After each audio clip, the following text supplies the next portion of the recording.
Duduk aja.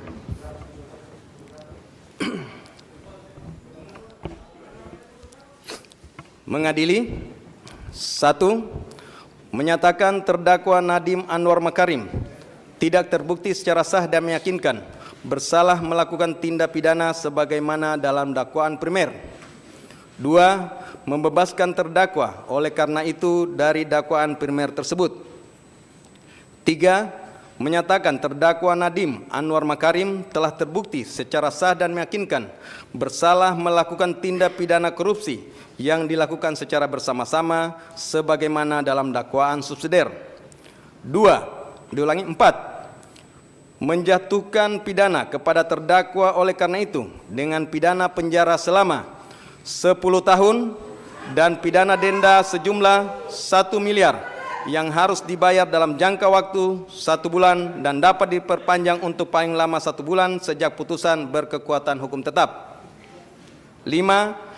Menetapkan jika pidana denda tidak dibayar dalam jangka waktu yang telah ditentukan, kekayaan atau pendapatan terpidana dapat disita dan dilelang untuk melunasi pidana denda yang tidak dibayar, dan dalam hal hasil penyitaan dan pelelangan kekayaan atau pendapatan tidak cukup atau tidak memungkinkan untuk dilaksanakan, pidana denda yang tidak dibayar tersebut diganti dengan pidana penjara selama 190 hari. 6. Menjatuhkan pidana tambahan kepada terdakwa berupa pembayaran uang pengganti sebesar 809.597.125.000 rupiah dengan ketentuan apabila terdakwa tidak membayar uang pengganti paling lama dalam waktu 1 bulan sesudah putusan memperoleh kekuatan hukum tetap, maka harta benda terdakwa dapat disita oleh jaksa dan dilelang untuk menutupi uang pengganti tersebut, dan dalam hal terdakwa tidak mempunyai harta benda yang mencukupi untuk membayar uang pengganti, maka diganti dengan pidana penjara selama 5 tahun.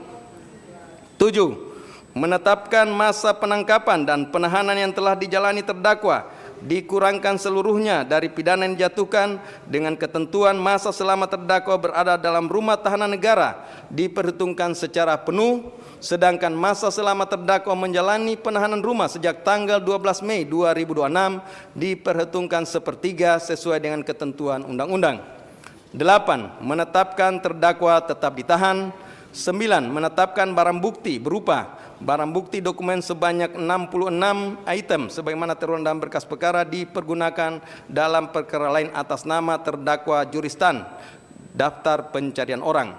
Barang bukti elektronik sebanyak 96 item sebagaimana terurai dalam berkas perkara dipergunakan dalam perkara lain atas nama tersangka Juristan daftar pencarian orang. Barang bukti berupa uang dan seterusnya dirampas untuk negara. 10. Membebankan kepada terdakwa untuk membayar biaya perkara sebesar 7.500. Demikianlah diputuskan dalam sidang permusawaratan Majelis Hakim Pengadilan Tindak Pidana Korupsi Pengadilan Jakarta Pusat pada hari Selasa tanggal 23 Juni 2006 oleh Purwanto S. Abdullah SHMH selaku Ketua Majelis, Sunoto SHMH, Erusman SHMH, dan Hakim ad hoc Tindak Pidana Korupsi Mardiatos SHMKN, Andi Saputra SHMH masing-masing sebagai anggota, yang diucapkan dalam sidang terbuka untuk umum pada hari ini Selasa tanggal 30 Juni 2006 oleh Hakim Ketua dengan dampingi hakim anggota tersebut dibantu oleh Bobi Iskandar Dinata SHMH sebagai panitera pengganti, dihadiri oleh penuntut umum dari Kejaksaan Negeri Jakarta Pusat, terdakwa dengan didampingi para advokat atau penasihat hukumnya. Silakan duduk kembali.